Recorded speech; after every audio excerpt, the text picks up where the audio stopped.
Local news నేను తులసి ముందుగా headlines.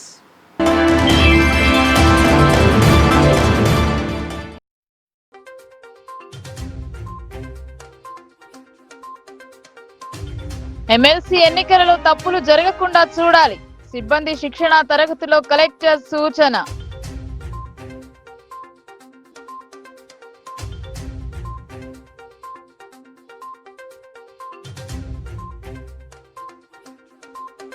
ఢిల్లీలో ఎగిరిన కాషాయ జెండా. 27 సంవత్సరాల అనంతరం అధికారంలోకి బీజేపీ. సంబరాలు జరుపుకున్న పార్టీ శ్రేణులు.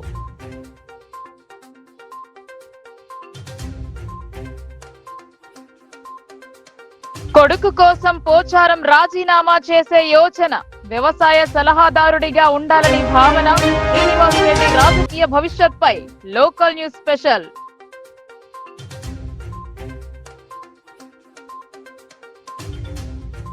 స్థానిక సంస్థల ఎన్నికలపై రోజుకో ట్విస్ట్. నోటిఫికేషన్ రాకముందే తప్పుడు ప్రచారం. అయోమయంలో జనం.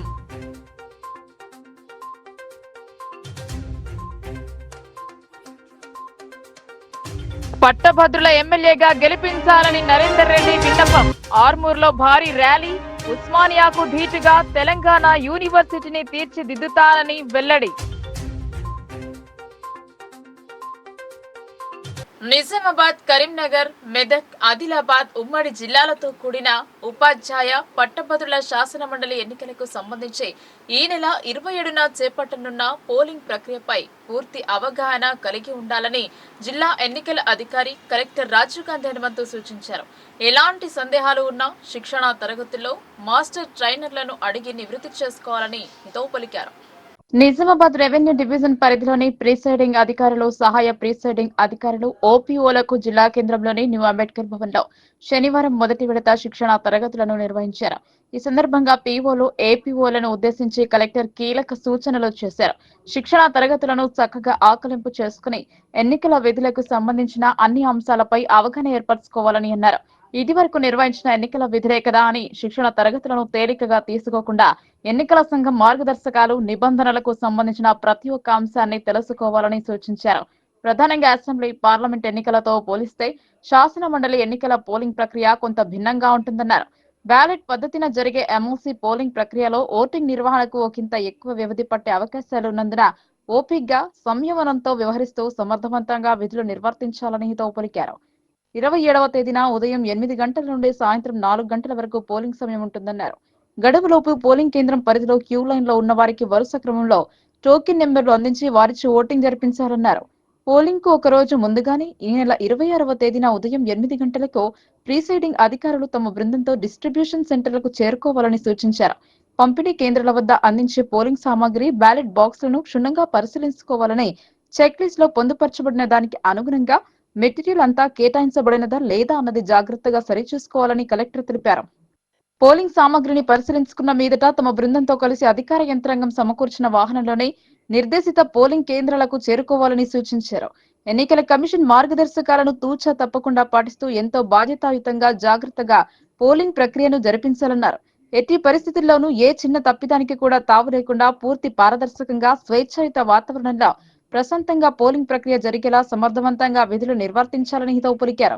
నిర్లక్ష్యానికి తావిస్తూ తప్పిదాలకు పాల్పడే వారిపై కఠిన చర్యలు తీసుకోవడం జరుగుతుందని హెచ్చరించారు.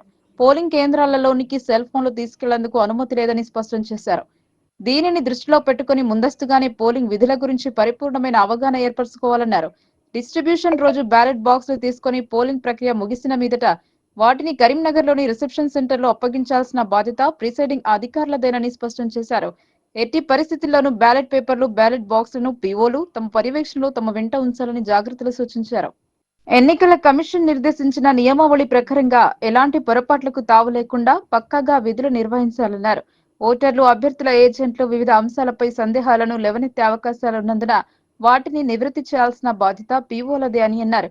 పోలింగ్ పూర్తయిన అనంతరం పక్కాగా రికార్డు బుక్లలో వివరాలను పొందుపరుస్తూ నివేదిక తయారు చేయాలని సూచించారు. ఈ సందర్భంగా పోలింగ్ డే సందర్భంగా పీఓలు, ఏపీఓలు తీసుకోవాల్సిన జాగ్రత్తలు, నిర్వర్తించాల్సిన బాధ్యతల గురించి మాస్టర్ ట్రైనర్లు హనుమాన్లో వర్మ పవర్ పాయింట్ ప్రెజెంటేషన్ ద్వారా క్షుణ్ణంగా అవగాహన కల్పించారు. శిక్షణా తరగతుల్లో Nizamabad RTO Rajendra Kumar, Nizamabad revenue division పరిధిలోని ఆయా మండలాల తహసీల్దార్లు, పీఓలు, ఏపీఓలు, ఓపీఓలు పాల్గొన్నారు. ఎమ్మెల్యే ఎంపీ ఎలక్షన్స్ అప్పుడు నెంబర్ ఆఫ్ ఓటర్స్ ఎక్కువ ఉంటారు. బట్ వేరే ఇక్కడ మీరు టీచర్స్ చూసుకుంటే మన ఎంటైర్ జిల్లాకి సమ్ 3500 ఓటర్సే ఉన్నారు. సో కాబట్టి మార్జిన్ కూడా చాలా తక్కువ ఉంటుంది. మళ్ళీ మీకు తెలిసి రౌండ్స్ అవుతాయి, అంటే ఫస్ట్ రౌండ్ కౌంటింగ్ అవుతుంది, అది 50% ఎవరికి రాకపోతే అగైన్ సెకండ్ రౌండ్ కౌంటింగ్ కూడా జరుగుతూ ఉంటుంది. సో కాబట్టి నంబర్ ఆఫ్ ఓట్స్ పోల్డ్ అనేది చాలా క్రిటికల్గా ఉంటుంది. సో ఆ నెంబర్స్ అవన్నీ కరెక్ట్గా మెన్షన్ చేయండి, ఎక్కడ కూడా ఏ మిస్టేక్ లేకుండా. అగైన్ మనకి బ్యాలెట్ బాక్స్ సీలింగ్ కూడా కరెక్ట్గా ఉండాలి. సో అది మళ్ళీ మీరు ఇక్కడ తీసుకునేటప్పుడు అక్కడ రిసెప్షన్ సెంటర్లో ఆ క్యాండిడేట్స్ కూడా ఉంటారు. ఆ బ్యాలెట్ బాక్స్ సీలింగ్ కరెక్ట్గా లేదు, ఆ సమ్ థ్రెడ్ లూజ్గా ఉంది, సో అన్నెసరీ ఎలిగేషన్స్ వస్తాయి. నెక్స్ట్ ఇంపార్టెంట్, మీకు డిస్ట్రిబ్యూషన్ సెంటర్లో పోలింగ్ మెటీరియల్ ఇచ్చిన తర్వాత రిసెప్షన్ సెంటర్లో అగైన్ మీరు హ్యాండ్ ఓవర్ చేసినంత వరకు మీదే రెస్పాన్సిబిలిటీ. సో అంటే పోలింగ్ స్టేషన్కి ముందు రోజు వెళ్తారు. సో వెళ్ళినప్పుడు మీ కంట్రోల్గా బ్యాలెట్ పేపర్ ఓటింగ్. సో కాబట్టి కొన్నిసార్లు యాక్టివ్గా ఇస్తారు, వాడు వెళ్ళి వన్స్ బటన్ నొక్కుతాడు, అది 7 seconds 10 seconds టైం పడుతుంది, టైం ఫిక్స్ ఉంటుంది. బట్ ఎయిదర్ టీచర్స్ ఆర్ గ్రాడ్యుయేట్స్కి ఏమంటే ఈవెన్ 20 candidates 30 candidates ఉంటే so they can give like their preference, అంటే ఓటర్ 1 to 20 మార్క్ చేయొచ్చు. సో కాబట్టి 1 to 20 మార్క్, కొంతమంది 1 to 3 మార్క్ చేయొచ్చు, కొంతమంది 1 to 20 మార్క్ చేయొచ్చు. సో వాడు వెళ్ళిన తర్వాత 10 secondsలో కంప్లీట్ చేయొచ్చు మార్కింగ్. కొంతమంది even they can take 30 seconds, even 1 minute also. So అందుకు ఇది కొంత లెందీగా జరుగుతూ ఉంటుంది. సో ఎక్కడైనా స్లోగా జరుగుతుంది అంటే ఇమీడియట్గా మీ తహసీల్దార్కి ఆర్డీఓ గారి నెంబర్ ఉంటుంది కాబట్టి ఇమీడియట్గా కాంటాక్ట్ చేయండి.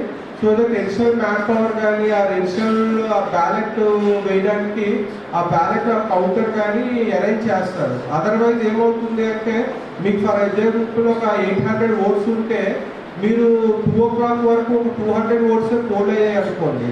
సో సడన్గా లాస్ట్ టైంలో మనకి ఎక్కువ రష్ వస్తే అది ఈవెన్ మీకు 7-8 వరకు కూడా డిలే అవుతుంది. సో అలా కాకుండా మీరు ఎప్పటికప్పుడు అసెస్ చేసుకోండి. అట్లీస్ట్ మీ పోలింగ్ స్టేషన్ బయట లాంగ్ క్యూస్ ఉండకూడదు. సో మ్యాక్సిమం ఒక 20-25 members వరకు okay, but more than that ఉండకూడదు.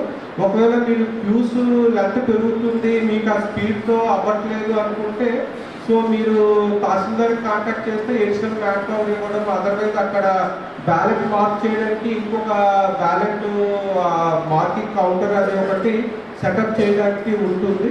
సో అది మీరు అసెస్ చేసుకోండి. అదర్వైజ్ మీరు ఏదో జరుగుతుందిలే అనుకుంటే మాకు 4 o'clockకి మీరు అప్పుడు మాకు బయట 200 మంది ఉన్నారు, మాకు ఇంకో 4-5 hours పడుతుంది అంటే మీ ఒక్క పోలింగ్ స్టేషన్ వల్ల ఎంటైర్ డివిజన్ అంతా కూడా ల్యాగ్ అవుతుంది. సో అలా కాకుండా ఎన్షూర్ చేసుకోండి. ఎప్పటికప్పుడు మీరు అసెస్ చేసుకోవడం, బయట ఎంతమంది ఉన్నారో మీరు 1 hour 1.5 hourకి ఒకసారి బయటికి వెళ్ళి చూస్తూ ఉండండి. జనరల్గా ఎలా ఉంటుందంటే పీఓఏపీ లోపలే కూర్చుంటారు, బయట ఏం జరుగుతుందో పట్టించుకోరు. సో మేము సీసీటీవీలో చూసి అప్పుడు పీఓకి ఫోన్ చేయాల్సి వస్తుంది, మీ పోలింగ్ స్టేషన్ బయట ఎంతమంది ఉన్నారు ఏంటంటే అప్పుడు పీఓ రిలీజ్ అవుతారు. సో అలా కాకుండా ఒక 1.5 hourకి ఒకసారి వెళ్తూ చూడండి. సో చూసి ఒకసారి అసెస్ చేసుకొని ఏమైనా రిక్వైర్మెంట్ ఉంటే ఇన్ఫార్మ్ చేయండి. సో మీరు ఈ ట్రైనింగ్ ఇచ్చిందంతా కూడా కొంత ఫాలో అవ్వండి. మీ ఆ పీఓ హ్యాండ్ బుక్స్ అవి సాఫ్ట్ కాపీస్ కూడా మీకు పంపిస్తారు. సో అది కూడా ఒకసారి చదవండి. ఏదో రొటీన్గా అయిపోతుంది అని కాకుండా కొంత రూల్ క్వశ్చన్స్ అవి చదవాలి. ఎందుకంటే గ్రాడ్యుయేట్స్ టీచర్స్ చదువుకున్న వాళ్ళే వస్తారు, చాలా క్వశ్చన్లు అడుగుతారు. మెయిన్ క్యాండిడేట్స్ కానీ 2.5 దశాబ్దాల అనంతరం దేశ రాజధానిపై కాషాయ జెండా ఎగిరింది. 4వసారి ప్రభుత్వం ఏర్పాటు చేయాలన్న ఏఏపీ పార్టీ ఆశలు గల్లంతయ్యాయి. ఏఏపీ అధినేత కేజ్రీవాల్ పరాజయం పాలయ్యాడు.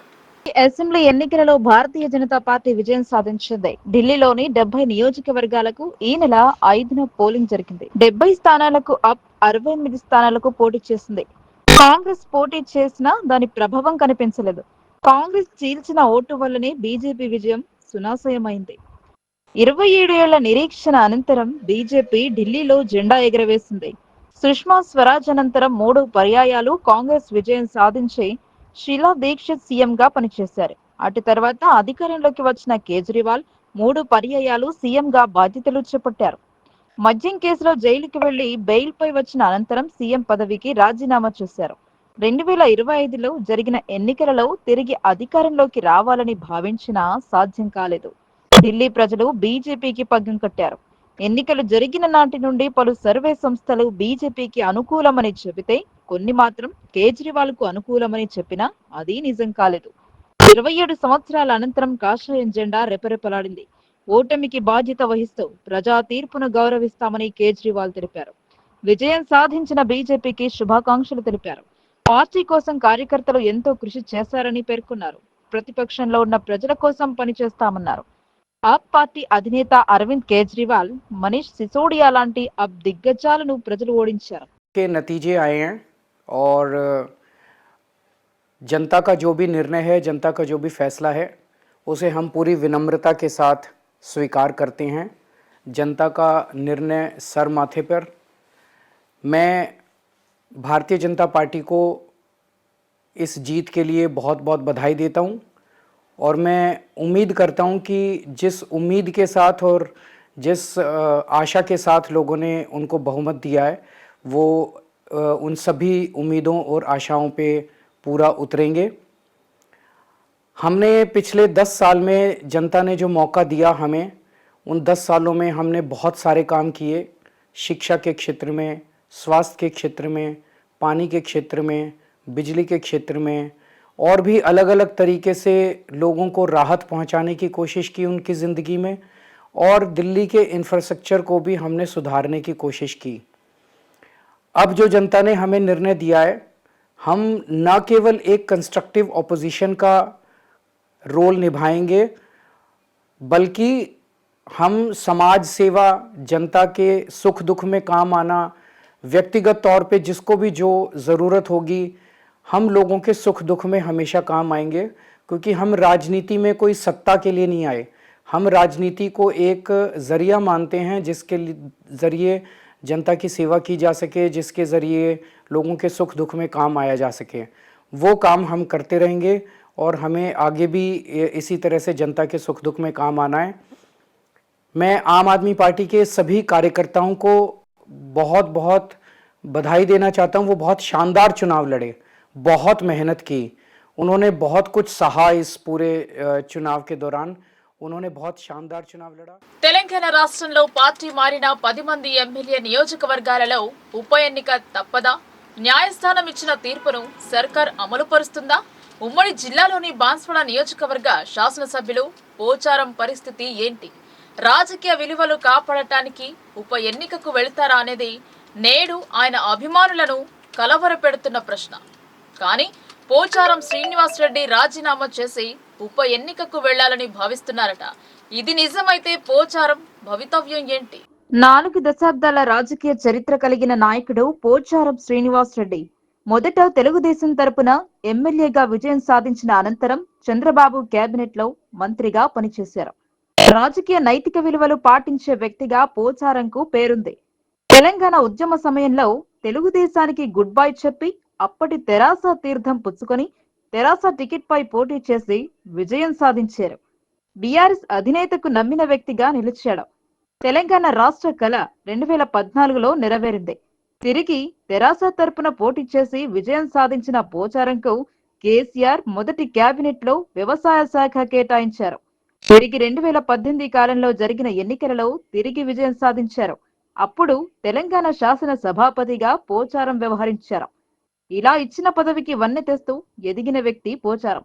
కానీ 2023లో జరిగిన ఎన్నికల సమయంలో తనకు బదులు కుమారుడికి టికెట్ ఇవ్వాలని అధిష్టానాన్ని కోరారు.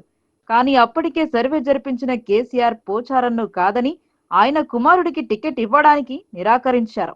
ముచ్చటగా మూడోసారి విజయం సాధించారు. రాష్ట్రంలో బీఆర్ఎస్ కు బదులు కాంగ్రెస్ అధికారంలోకి వచ్చింది. కొన్ని రోజులు బీఆర్ఎస్ లోనే కొనసాగిన పోచారం మనస్సు మార్చుకొని కాంగ్రెస్ గూటికి చేరారు. ఇదే సమయంలో మరికొంతమంది ఎమ్మెల్యేలు బీఆర్ఎస్ ను వీడి కాంగ్రెస్ లో చేరడంపై చర్చకు దారి తీసింది. అనర్హత వేటు వేయాలని స్పీకర్ గడ్డం ప్రసాద్ కు బీఆర్ఎస్ నాయకులు అప్పులు చేయడంతో పాటు వినతి పత్రాన్ని అందజేశారు.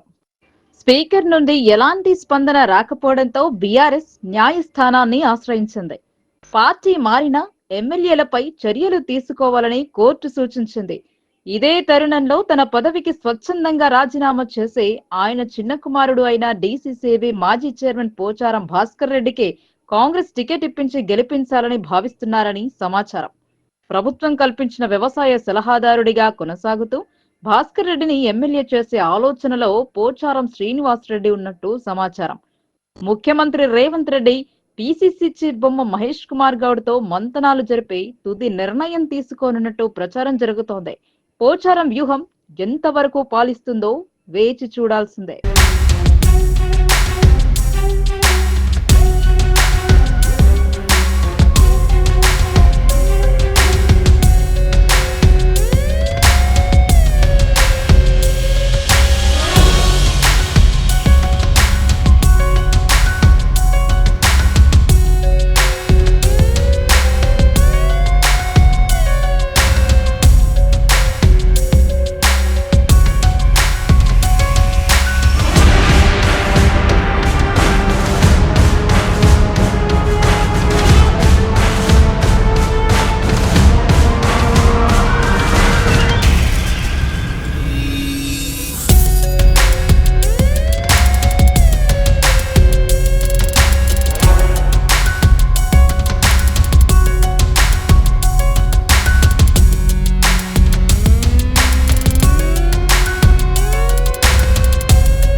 కోడి కూయక ముందే తెల్లారింది అని ఆగం చేస్తున్నారు. ఈ నెల 10న స్థానిక సంస్థల ఎన్నికల షెడ్యూల్ విడుదల అవుతుందని జోరుగా ప్రచారం కావడంతో సోషల్ మీడియాలో ఎన్నికల తేదీలను సైతం వెల్లడిస్తున్నారు. దీన్ని కొందరు కొట్టిపారేస్తుంటే మరికొందరు పొగలేంది నిప్పురాదు అంటూ లాజిక్లు చెబుతున్నారు. అసలు ఏది నిజం? అవును, నిజమే. స్థానిక సంస్థల ఎన్నికల నిర్వహణకు ఎన్నికల కమిషన్ సిద్ధంగా ఉంది. అసలు జనవరిలోనే నోటిఫికేషన్ వస్తుందని భావించారు. కానీ ఉపాధ్యాయ పట్టభద్రుల ఎన్నిక నోటిఫికేషన్ వచ్చింది. అయినా స్థానిక సంస్థల ఎన్నికల నోటిఫికేషన్ ఈ నెల 10న విడుదల కానుందని, ఫిబ్రవరి చివరి వారం మొదటి దశ, మార్చి మొదటి వారంలో రెండో దశ, మూడో వారంలో మూడవ దశ ఎన్నికలు జరుగుతాయని విస్తృత ప్రచారం జరుగుతోంది. ఏది నమ్మాలో ఏది నమ్మకూడదో తెలియక పలువురు హైరాణ పడుతున్నారు. నిజానికి ఎన్నికల కమిషన్ స్థానిక సంస్థల ఎన్నికల కోసం సర్వం సిద్ధం చేసి పెట్టింది. బ్యాలెట్ పత్రాల ప్రింటింగ్ జరిపి బ్యాలెట్ బాక్సులను సిద్ధం చేసి ఎన్నికలలో పాల్గొనే సిబ్బందికి శిక్షణ కూడా కల్పించారు. కానీ నోటిఫికేషన్ పై క్లారిటీ రావడం లేదు. కానీ ఈ నెల 10న రాష్ట్రంలోని అన్ని జిల్లాల కలెక్టర్లతో ఎన్నికల కమిషన్ సమావేశం కానుంది. సమావేశంలో ఎన్నికల కమిషన్ నిర్ణయం ఎలా ఉంటుందనే దానిపై స్థానిక సంస్థల ఎన్నికల నిర్వహణ ఎప్పుడు అనేది ఒక నిర్ణయానికి వచ్చే అవకాశం ఉంది. ఆలు లేదు, సోలు లేదు, అల్లుడి పేరు గోవిందం అంటూ కొందరు తొందరపడుతున్నారు. ఉమ్మడి నిజామాబాద్, కరీంనగర్, మెదక్, ఆదిలాబాద్ పట్టభద్రుల ఎమ్మెల్సీగా ఎన్నుకుంటే తెలంగాణ యూనివర్సిటీని ఉస్మానియా యూనివర్సిటీకి ధీటుగా తీర్చిదిద్దుతా అని కాంగ్రెస్ పట్టభద్రుల ఎమ్మెల్సీ అభ్యర్థి నరేందర్ రెడ్డి స్పష్టం చేశారు. పట్టభద్రుల సమస్యల సాధన కోసం తన వంతుగా శక్తి వంచన లేకుండా కృషి చేస్తానని వెల్లడించారు. కాంగ్రెస్ పార్టీ తరపున పట్టభద్రుల ఎమ్మెల్సీ అభ్యర్థిగా పోటీలో నిలుస్తున్న నరేందర్ రెడ్డి ఆర్మూర్ పట్టణంలో భారీ ర్యాలీ చేపట్టారు. తెలంగాణ యూనివర్సిటీ ఉస్మానియా యూనివర్సిటీకి ధీటుగా తీర్చిదిద్దుతా అని హామీ ఇచ్చారు. కరీంనగర్, నిజామాబాద్, ఆదిలాబాద్, మెదక్ పట్టభద్రుల కాంగ్రెస్ పార్టీ ఎమ్మెల్సీ అభ్యర్థి అల్ఫోర్స్ నరేందర్ రెడ్డి శనివారం రోజు నిజామాబాద్ జిల్లా ఆర్మూర్ మున్సిపల్ పట్టణ కేంద్రంలో కాంగ్రెస్ పార్టీ ఆర్మూర్ నియోజకవర్గం ఇన్ఛార్జ్ పొద్దుటూరి వినయ్ కుమార్ రెడ్డి ఆధ్వర్యంలో పెద్ద ఎత్తున బైక్ ర్యాలీ నిర్వహించారు. నేషనల్ హైవే వద్ద నరేందర్ రెడ్డికి ఘన స్వాగతం పలికిన కాంగ్రెస్ పార్టీ యువజన విభాగం నేతలు, కార్యకర్తలు పట్టణంలోని ప్రధాన రహదారి గుండా అంబేద్కర్ చౌరస్తా వరకు ర్యాలీ నిర్వహించారు. అనంతరం ఆర్మూర్ కాంగ్రెస్ పార్టీ ఇన్ఛార్జ్ పొద్దుటూరి వినయ్ కుమార్ రెడ్డితో కలిసి అంబేద్కర్ విగ్రహానికి పూలమాలలు వేసి ఘనంగా నివాళులు అర్పించారు. ఈ సందర్భంగా పొద్దుటూరి వినయ్ కుమార్ రెడ్డి మాట్లాడుతూ ప్రముఖ విద్యావేత్త అయిన అల్ఫోర్స్ నరేందర్ రెడ్డిని పట్టభద్రులు భారీ మెజారిటీతో గెలిపించాలని కోరారు. కరీంనగర్ లో జరిగే నామినేషన్ కార్యక్రమానికి కాంగ్రెస్ శ్రేణులు పెద్ద ఎత్తున తరలి రావాలని పిలుపునిచ్చారు. అనంతరం ఎమ్మెల్సీ అభ్యర్థి నరేందర్ రెడ్డి మాట్లాడుతూ కాంగ్రెస్ పార్టీ తనపై నమ్మకంతో ఎమ్మెల్సీ బరిలో నిలిపినందుకు CM Revanth Reddy, PCC chief Mahesh Kumar Goud కు కృతజ్ఞతలు తెలిపారు. గ్రాడ్యుయేట్లు తనకు అండగా నిలవాలన్నారు. తెలంగాణ యూనివర్సిటీలో నూతన విభాగాలను, కొత్త కోర్సులను, స్కిల్ డెవలప్మెంట్ కోర్సులను తీసుకొస్తామన్నారు. అందుకు తగిన ఉద్యోగుల నియామకాలను అయ్యే విధంగా కృషి చేస్తానని అన్నారు.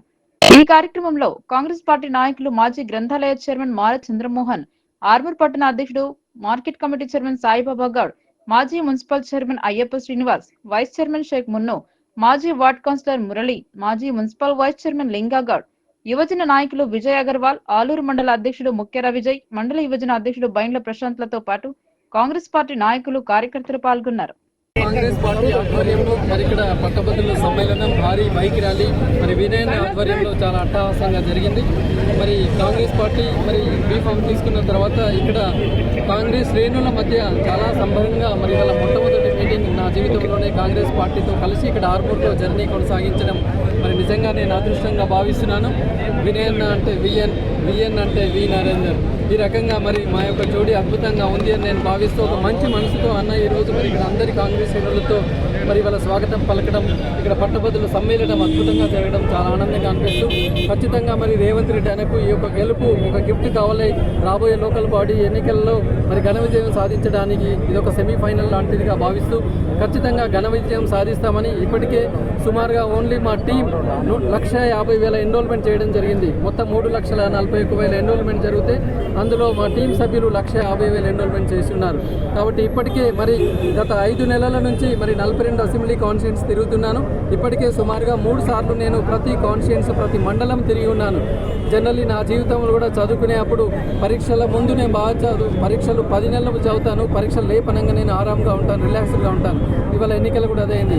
4 నెలలు కష్టపడ్డాను, ఇప్పుడు చాలా మరి రిలాక్స్డ్గా నేను కొనసాగించవచ్చు.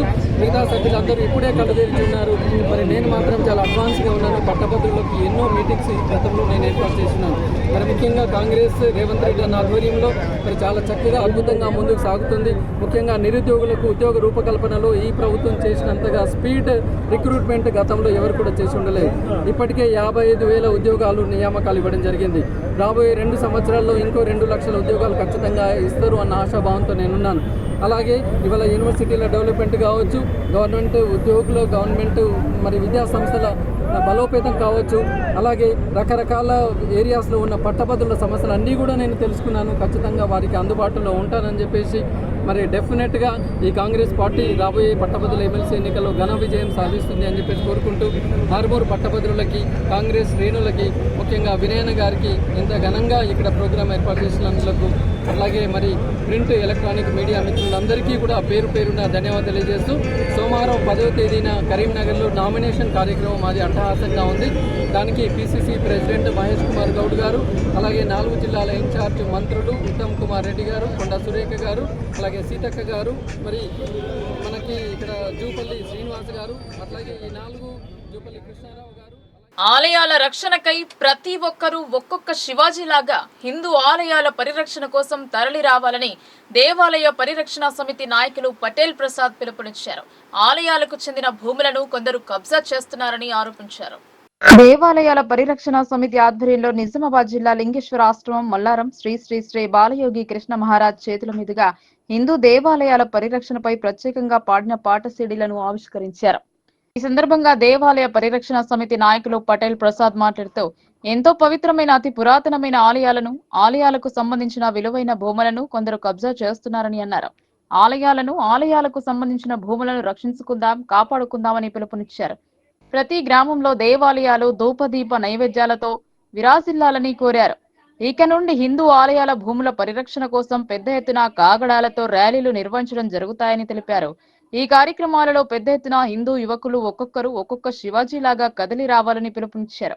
ఈ కార్యక్రమంలో హిందూ నాయకులు పెద్ద ఎత్తున పాల్గొన్నారు. బాలయోగి కృష్ణ మహారాజ్ వారికి మార్గదర్శనం చేశారు.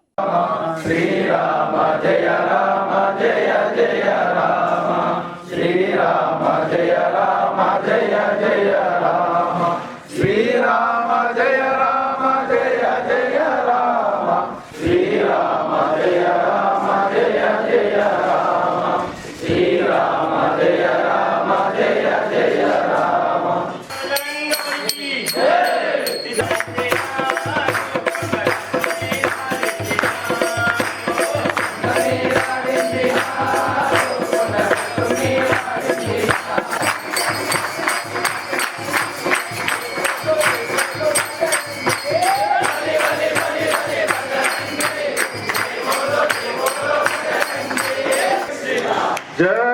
శ్రీరామ్.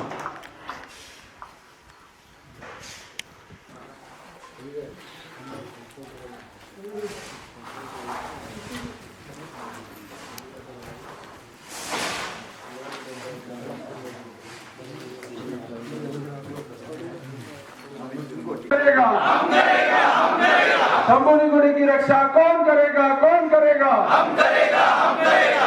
शंभुनी गुड़ी की रक्षा कौन करेगा, कौन करेगा? हम करेगा, हम करेगा. बड़ा राम मंदिर की रक्षा कौन करेगा, कौन करेगा? हम करेगा, हम करेगा. जय श्री राम. ఏదైతే కబ్జా జరిగిందో ప్రతి ఒక్కరికి తెలియాల్సిన అవసరం ఉంది. ఎందుకుంది అని అంటే తెలిస్తేనే జాగృతమైతేనే రోడ్డు మీద వచ్చి కొట్లాడితేనే ఇక్కడ ఉన్న ప్రభుత్వం నిద్రలోకి మేలుకొని మనకన్నా ఇవ్వగలుగుతుంది. ఇన్ని ఉద్యమాలు చేసిన తర్వాత ఇప్పుడు ప్రతి గుడిలో కూడా ఖచ్చితంగా బోర్డులు పెట్టారు. ఈ మందిరానికి ఇంత భూమి ఉంది, ఈ మందిరానికి ఎన్ని జాగాలు ఉన్నాయి. మీరు జెండా గుడి కావచ్చు, కంఠేశ్వర గుడి కావచ్చు, శంభులింగేశ్వర గుడి కావచ్చు, ఇవన్నీ బోర్డులు పెట్టారు. ఎందుకు పెట్టారు? ఎప్పుడైతే మనం కొట్లాడాలనే రోజులు ఇది ఎవరికీ తెలియదు. రెండో గంట కూడా ఎంత దారుణం, ఎంత దరిద్రంగా ఉందనంటే ఏదైతే టెంపుల్కి ఇన్కమ్ వస్తుందో, ఏదైతే టెంపుల్కి పైసలు వస్తాయో.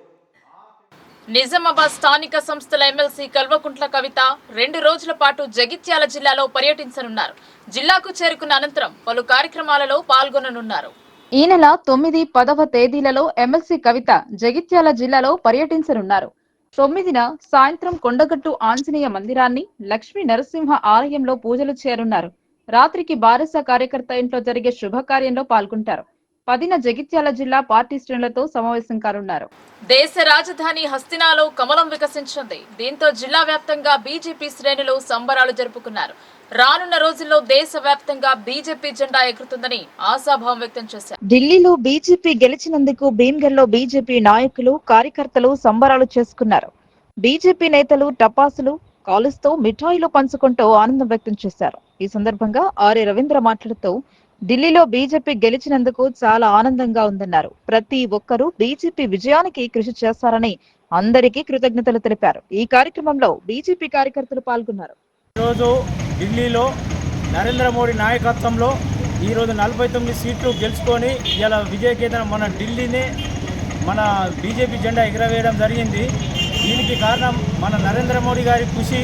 ఈరోజు 2 పార్టీలు కూడా అవినీతిమయంలో కూడుకపోయి ఈరోజు కేజ్రీవాల్ కానీ లిక్కర్ స్కామ్లో ఇరుక్కపోయి ఈరోజు ఢిల్లీని మన నరేంద్ర మోడీ గారి మీద అభండాలు మోపిస్తూ వాళ్ళు ఎన్ని ప్రయత్నాలు చేసినా, ఎన్ని స్కీములు ఉచిత హామీలు పెట్టినా మరి నరేంద్ర మోడీ వైపే చూసి ప్రజలు ఈరోజు ఓటు వేసి గెలిపించుకోవడం జరిగింది. ఈరోజు కాంగ్రెస్ కూడా ఎన్ని అబద్ధపు హామీలు, ఎన్ని బూటకాపు మాటలు చెప్పి, ఎన్ని ప్రజలను మభ్యపెట్టి మోసం చేస్తే ఆ రోజు మన మహారాష్ట్రలో కూడా కాంగ్రెస్ను కూడా ఓటమి చేయడం జరిగింది.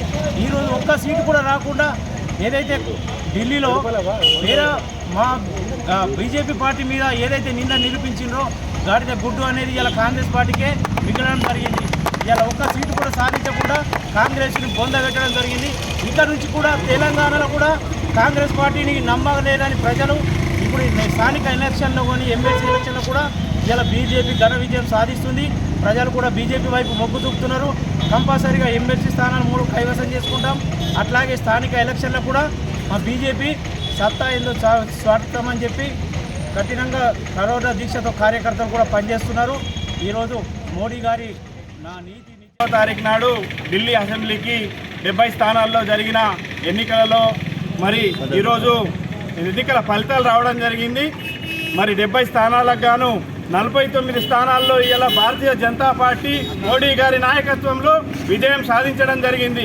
27 సంవత్సరాలుగా ఢిల్లీలో భారతీయ జనతా పార్టీ యొక్క అధికారం లేకున్నా కానీ అక్కడ కార్యకర్తలు ముక్కవోని దీక్షతో 27 ఏళ్లుగా ఎదురు చూస్తూ మరి పార్టీని కాపాడుకున్నారు. ఇదంతా మోడీ గారి నాయకత్వంలో మోడీ గారి విజయం, అలాగే ఢిల్లీ ప్రజల విజయం, అలాగే ఢిల్లీలో భారతీయ జనతా పార్టీ కార్యకర్తల యొక్క విజయం అని చెప్పేసి మేము తెలియజేస్తున్నాం. అలాగే ఈరోజు ఘన విజయం అందించిన ఢిల్లీ ప్రజలకు కృతజ్ఞతలు తెలియజేసుకుంటూ మరి అక్కడి కార్యకర్తలు పనిచేసిన వాళ్ళందరికీ ప్రత్యేక ధన్యవాదాలు తెలియజేసుకుంటున్నాం. అలాగే ఇందూరు టైగర్ మన నిజామాబాద్ ఎంపీ గారైన అరవింద్ అన్న గారికి 2 నియోజకవర్గాలను బాధ్యులుగా ఇవ్వడం జరిగింది. ఆ 2 నియోజకవర్గాలు కూడా ఒకటి జంగపుర అయితే అక్కడ మనీష్ సిసోడియా ఆప్ పార్టీ నుంచి నిలబడ్డాడు, ఆయన ఉప ముఖ్యమంత్రి. మరి అరవింద్ అన్నగారి నేతృత్వంలో ఆ నియోజకవర్గం భారీ మెజార్టీతో గెలుచుకోవడం జరిగింది భారతీయ జనతా పార్టీ క్యాండిడేట్. అట్లాగే ఆర్కేపురం నియోజకవర్గంని కూడా అరవింద్ అన్న గారికి ఇన్ఛార్జ్ ఇవ్వడం జరిగింది. వారి ఆధ్వర్యంలో ఈ 2 నియోజకవర్గాలు భారతీయ జనతా పార్టీ మరి గెలిపించుకోవడం జరిగింది. అలాగే రేపు రానున్న రోజులలో కూడా 3 ఎమ్మెల్సీ స్థానాలు భారతీయ జనతా పార్టీ గెలుస్తుంది. అలాగే స్థానిక ఎన్నికలలో కూడా భారతీయ జనతా పార్టీ అధిక మొత్తం సీట్లను సాధించుకుంటుందని చెప్పేసి తెలియజేసుకుంటున్నాం. ఈ యొక్క విజయం మొత్తం నల్లధనాన్ని వెలికితీసి పేదలకు పంపిణీ చేస్తామని బీజేపీ తప్పుడు ప్రచారం చేసిందని సిపిఐ జిల్లా కార్యవర్గ సభ్యులు ఆరిపల్లి సాయిలు అన్నారు. ఆపరేషన్ పేరిట ఎన్కౌంటర్ చేయడం నిత్యావసరాల వస్తువుల ధరల పెరుగుదల తప్ప చేసింది శూన్యమన్నారు. ఆర్మూర్ పట్టణంలో పెరుగుతున్న నిత్యావసర వస్తువుల ధరలను అదుపు చేయాలని సిపిఐ డిమాండ్ చేసింది. ప్రజల అకౌంట్లలో డబ్బులు జమ చేస్తామని చెప్పి మాట తప్పిందన్నారు. ముందస్తు అరెస్టులను ఖండిస్తున్నామని సిపిఐ జిల్లా కార్యవర్గ సభ్యులు ఆరిపల్లి సాయిలు అన్నారు. శనివారం ఆయన ఆర్మూర్ పట్టణంలో మీడియాతో మాట్లాడారు. పెరుగుతున్న నిత్యావసర సరుకుల ధరలను కట్టడి చేయడంలో కేంద్ర రాష్ట్ర ప్రభుత్వాలు విఫలమవుతున్నాయని ఆరోపించారు. కేంద్ర రాష్ట్ర ప్రభుత్వాలు నిర్బంధాలను ఆపాలన్నారు. ఈ కార్యక్రమంలో నాయకులు పాల్గొన్నారు. అధికారంలోకి వచ్చాక ఇలా ప్రజలకు జీరో అకౌంట్ తెరవండి, నల్లధనాన్ని అరికట్టి ప్రతి పేదవాళ్ళ ఖాతాలో 15 లక్షల రూపాయల నగదు బదిలీ డబ్బులు వేస్తానని చెప్పి ఆశ చెప్పడంతో ఇలా గ్రామాలలో ఉన్నటువంటి పేద ప్రజలు ఇలా ఎంతో ఆశతోని 15 లక్షల రూపాయలు వస్తాయనే ఆలోచనతో ఇలా జీరో అకౌంట్ తెరిస్తే ఇప్పటి వరకు నరేంద్ర మోడీ ప్రభుత్వము జీరో ఖాతాలో 1 రూపాయి కూడా వేసిన పరిస్థితి ఇలా మనము లేదని చెప్పనేసి మనకు స్పష్టమైంది. అలాగే నరేంద్ర మోడీ ప్రభుత్వము అధికారంలోకి వచ్చిన నుంచి ఇప్పటి వరకు ఇలా ఆపరేషన్ కాగార్ ఛత్తీస్గఢ్ రాష్ట్రంలో ఇలా మావోయిస్టులను ఊచకోత కోసి ఇలా వాళ్ళ మీద మెరుపు దాడులు చేస్తున్నటువంటి పరిస్థితి మనం చూస్తూ ఉన్నాము. ఎన్నో పారామిలిటరీ బలగాలు అలాగే బిఎస్ఎఫ్ ఇలా భారత సైన్యాన్ని కూడా మోహరించి ఇలా వాళ్ళ మీద అనేక రకాల దాడులు చేస్తున్న ఇలా ప్రాణాలు తీస్తున్నటువంటి నరేంద్ర మోడీ ప్రభుత్వాన్ని ఇలా అరికట్టడంలో ఇలా సుప్రీంకోర్టు జోక్యం చేసుకోవాలని చెప్పనేసి ఈరోజు మేము భారత కమ్యూనిస్ట్ పార్టీ సిపిఐ పార్టీగా కేంద్ర ప్రభుత్వం నరేంద్ర మోడీ దిష్టిబొమ్మ కాలబెడదామనే ఆలోచనతో ఉండే సమయంలో ఇలా పోలీసులు అక్రమ అరెస్ట్ చేయడం జరిగింది. మేము నరేంద్ర మోడీని ఒకటే అడుగుతా ఉన్నాము, మేము ఆపరేషన్ కాగార్ పేరుతో మీరు ఛత్తీస్గఢ్ రాష్ట్రంలో మావోయిస్టులను ఏ రకంగా చంపుతా ఉన్నారో ఇలా సోషల్ మీడియాలో ఇలా సైబర్ నేరగాళ్ళు విపరీతంగా ఆకృతాలకు పాల్పడుతూ ఉంటే వాళ్ళని పట్టుకునే పరిస్థితి ఇలా నరేంద్ర మోడీ ప్రభుత్వానికి ఈ పోలీస్ విభాగానికి లేకుండా పోయింది. మనం చూసినాం మొన్ననే ఆర్మూర్ ప్రాంతంలో మగ్గిడి గ్రామానికి చెందినటువంటి ఒక విద్యార్థి ఇలా సోషల్ మీడియాలో నువ్వు ఇలా అనేక రకాల మేము బ్లాక్మెయిల్ చేస్తామని చెప్పడంతో ఇంత తల్లిదండ్రులకు కూడా చెప్పకుండా ఇలా సూసైడ్ చేసుకోవడం జరిగింది. అలాగే నిత్యము ఆర్మూర్ ప్రాంతమే కాకుండా రాష్ట్రం మొత్తం దేశం మొత్తంలో సైబర్ నేరగాళ్ళు విపరీతంగా ఇలా మనం చూసినాం మీడియాలో 22 లక్షల కోట్ల రూపాయలు సైబర్ నేరగాళ్ళు ఇలా పేదల ఖాతాల నుంచి కాజేసిర్రు అని చెప్పంటే ఇలా ఇంటెలిజెన్స్ విభాగమే కానీ ఈ పోలీస్ వ్యవస్థనే కానీ నరేంద్ర మోడీ ప్రభుత్వమే కానీ కట్టడి కేసులో పూర్తిగా విపరీతంగా ఫెయిల్ అయిందని చెప్పని మేము సందర్భంగా కోరుతా ఉన్నాము. ఇవాళ నరేంద్ర మోడీ గారు అధికారంలోకి వచ్చిన నుంచి నిత్యావసర సరుకులు పెరుగుతూనే ఉన్నాయి. ఇలా జిఎస్టీ రూపంలో ఒక సైడు కేంద్ర రాష్ట్ర ప్రభుత్వాలు దోచుకుంటూనే ఉన్నాయి ప్రజలను, కానీ ప్రజలకు మేలు చేసింది ఉన్నదా అని చెప్పంటే ఎలాంటి ప్రజలకు మేలు జరగడం లేదు. కాబట్టి ఇకనైనా అసలు న్యాయ వ్యవస్థ కూడా ఉన్నదా లేదా అనేది సందేహం ఏర్పడుతూ ఉన్నది. కాబట్టి ఇవాళ కోట్ల రూపాయల కుంభకోణాలు భూకుంభకోణాలు చేసినటువంటి రాజకీయ నాయకులను ఏ రాజకీయ పార్టీ కానీ కోర్టులే కానీ అలా ఉన్నటువంటి పోలీస్ వ్యవస్థనే కానీ ఎక్కడ కూడా వాళ్ళని కట్టడి చేయడం లేదు. కానీ ఇలా నిరుపేదలు చిన్నోళ్ళు అయినటువంటి పేద ప్రజలు తప్పు చేస్తే కనుక ఈ కోర్టులు పోలీస్ యంత్రాంగం పెద్ద మొత్తంలో బలగాలతో కదులుతూ ఉన్నది. ఈ పోలీస్ వ్యవస్థని ఈ అధికార పార్టీలు కేంద్ర రాష్ట్ర ప్రభుత్వాలు దేనికోసం ఉపయోగించుకుంటున్నారని మనం ఆలోచించాల్సిన అవసరము ఎంతైనా ఉన్నదని చెప్పి తెలుపుతూ ఇవాళ ఆపరేషన్ కాగార్ని తక్షణమే నిలిపివేసే భాగంలో ఇవాళ సుప్రీంకోర్టు కూడా మెరుగైన వైద్యం కోసం అప్పులు తెచ్చి ఆరోగ్య పరీక్షలు చేసుకున్న వారు సీఎం సహాయ నిధికి దరఖాస్తు చేసుకున్నారు. మంజూరైన చెక్కులను ఇందిరమ్మ కమిటీ సభ్యుడు సీనియర్ కాంగ్రెస్ నాయకులు పన్నల నర్సారెడ్డి అందజేశారు. ఎర్గిట్ల మండల కేంద్రంలో సీఎం సహాయ నిధి నుండి 56,000 రూపాయల చెక్కును గ్రామ ఇందిరమ్మ కమిటీ సభ్యుడు సీనియర్ కాంగ్రెస్ నాయకులు పన్నల నర్సారెడ్డి, మండల యువజన కాంగ్రెస్ నాయకులు మినముల సాగర్ లబ్ధిదారులు లక్ష్మికి చెక్కును అందజేశారు. వైద్య చికిత్స తర్వాత దవాఖానా బిల్లులను బాల్కొండ అసెంబ్లీ కాంగ్రెస్ ఇన్ఛార్జ్ ముత్యాల సునీల్ కుమార్ అందజేస్తే డబ్బులు మంజూరు చేపించినందుకు కృతజ్ఞతలు తెలిపారు. ఇట్టి కార్యక్రమంలో డీసీసీ డెలిగేట్ గడ్డం జీవన్, కాంగ్రెస్ నాయకులు సంఘం నడిపి గంగాధర్, ఎనుగంటి స్వామి, అరపు రాజు, శ్రీధర్ తదితరులు పాల్గొన్నారు. కాంగ్రెస్ ప్రభుత్వం క్రీడారంగ అభివృద్ధికి పెద్దపీట వేస్తుందని దర్పల్లి మండల కాంగ్రెస్ అధ్యక్షుడు ఆర్మూరు చిన్నబాలరాజు అన్నారు. విద్యార్థులు, యువత చదువుతో పాటు క్రీడపై ఆసక్తి కనబరుస్తూ ఉన్నత శిఖరాలను అధిరోహించాలని ఆయన సూచించారు. దర్పల్లి మండలం రేకులపల్లి తండాలో శనివారం జగదాంబ టోర్నమెంట్ ప్రారంభించారు. ఈ కార్యక్రమానికి మండల కాంగ్రెస్ అధ్యక్షుడు ఆర్మూరు చిన్నబాలరాజ్ ఇతర నాయకులతో కలిసి అతిథిగా హాజరయ్యారు. ముందుగా క్రీడాకారులతో కలిసి సేవాలాల్ మహారాజ్ చిత్రపటానికి పూలమాల వేసి పూజ చేశారు. అనంతరం క్రీడాకారులను పరిచయం చేసుకున్నారు. అనంతరం టాస్క్ వేసి వాలీబాల్ టోర్నమెంట్ ప్రారంభించారు. ఈ సందర్భంగా మండల కాంగ్రెస్ అధ్యక్షుడు ఆర్మూరు చిన్నబాలరాజ్ మాట్లాడుతూ జగదంబ టోర్నమెంట్ నిర్వహిస్తున్న యువకులను అభినందించారు. క్రీడలు మానసిక ఉల్లాసంతో దేహ దారుఢ్యానికి దోహదపడతాయని అన్నారు. టోర్నమెంట్ల నిర్వహణతో యువకుల మధ్య కొత్త స్నేహ సంబంధాలు పెరుగుతాయని చెప్పారు. గ్రామీణ క్రీడాకారులను వెలికి తీసేందుకు కాంగ్రెస్ ప్రభుత్వం ఇటీవల సీఎం కప్ ను నిర్వహించిన విషయాన్ని ఆయన గుర్తు చేశారు. ఈ కార్యక్రమంలో సొసైటీ చైర్మన్ చిన్నారెడ్డి, నాయకులు చెలిమిల శ్రీనివాస్, మైపాల్, తాండా కారోబార్ లావుడియా విఠల్, శేఖర్, నాగుడి చంద్రశేఖర్, లావుడియా రాయల్ తదితరులు పాల్గొన్నారు. ఎంట్రీ ఫీజు ఏమో 500 రూపాయలు, మొదటి బహుమతి వచ్చేసరికి 5,000 రూపాయలు, రెండో బహుమతి వచ్చేసరికి 2,500 రూపాయలు. ఈరోజు రేకులపల్లి తండా యువకుల ఆధ్వర్యంలో టోర్నమెంట్ నిర్వహణ ప్రారంభోత్సవానికి పిలిచినందుకు యువకులందరికీ పేరు పేరున నమస్కారాలు. ముఖ్యంగా గ్రామీణ ప్రాంతాల్లో క్రీడల మీద ఆసక్తి పెంచడానికి, మరి స్టూడెంట్స్ కానీ యువకులకు కానీ ఆటల పోటీలు ఉండడం అనేది చాలా అవసరం. చదువుల్లో కాంపిటీషన్ పెరుగుతున్న ఈ రోజుల్లో స్పోర్ట్స్ కోటాలో కూడా ఉద్యోగాలు వచ్చే అవకాశాలు ఉన్నాయి. కాబట్టి ఇలాంటి టోర్నమెంట్ల ద్వారా మంచి ప్రతిభ ఉన్న విద్యార్థులు బయటకు వచ్చే అవకాశం ఉంటుంది. ఫ్యూచర్లో వాళ్లకు స్పోర్ట్స్ కోటాలో ఉద్యోగాలు వచ్చే అవకాశాలు ఉంటాయి. కాబట్టి ఇది చాలా మంచి గేమ్స్. ఇలాంటి గేమ్స్లు ఎప్పుడు కాంటెస్ట్ చేస్తూ విద్యార్థులకు మంచి అవకాశాలు కల్పించే ఇలాంటి టోర్నమెంట్లకు మేము కూడా ఎప్పుడు అండగా ఉంటాం. స్టూడెంట్స్కు ముఖ్యంగా నిర్వహిస్తున్న యువకులకు అన్ని విధాలుగా మేము అండగా ఉంటామని చెప్పి తెలియజేస్తూ, ముందు నిర్వహించే టోర్నమెంట్లో ఏవైనా వీళ్లకు స్పోర్ట్కు సంబంధించిన కిట్స్ కానీ చాలా అవసరం ఉంటాయి. మరి పాపం ఖర్చుతో కూడుకున్న విషయం కాబట్టి ఇప్పుడు ఎలక్షన్ కోడ్ ఉంది కాబట్టి మనం ఏం చేయలేకపోయినాం. ఖచ్చితంగా ఎమ్మెల్యే గారి దృష్టికి తీసుకెళ్లి యువకులకు స్పోర్ట్స్ కిట్స్ కూడా అందించి. వార్తలు ముగించే ముందు హెడ్లైన్స్ మరోసారి.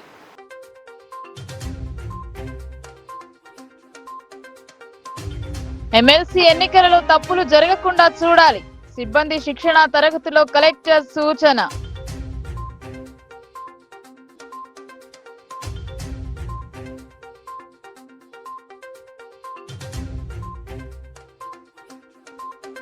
ఢిల్లీలో ఎగిరిన కాషాయ జెండా. 27 సంవత్సరాల అనంతరం అధికారంలోకి బీజేపీ. సంబరాలు జరుపుకున్న పార్టీ శ్రేణులు.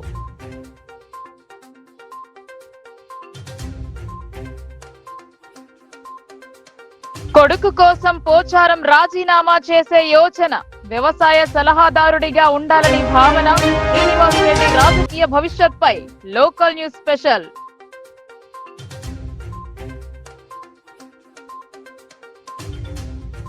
స్థానిక సంస్థల ఎన్నికలపై రోజుకో ట్విస్ట్. నోటిఫికేషన్ రాకముందే తప్పుడు ప్రచారం. అయోమయంలో జనం.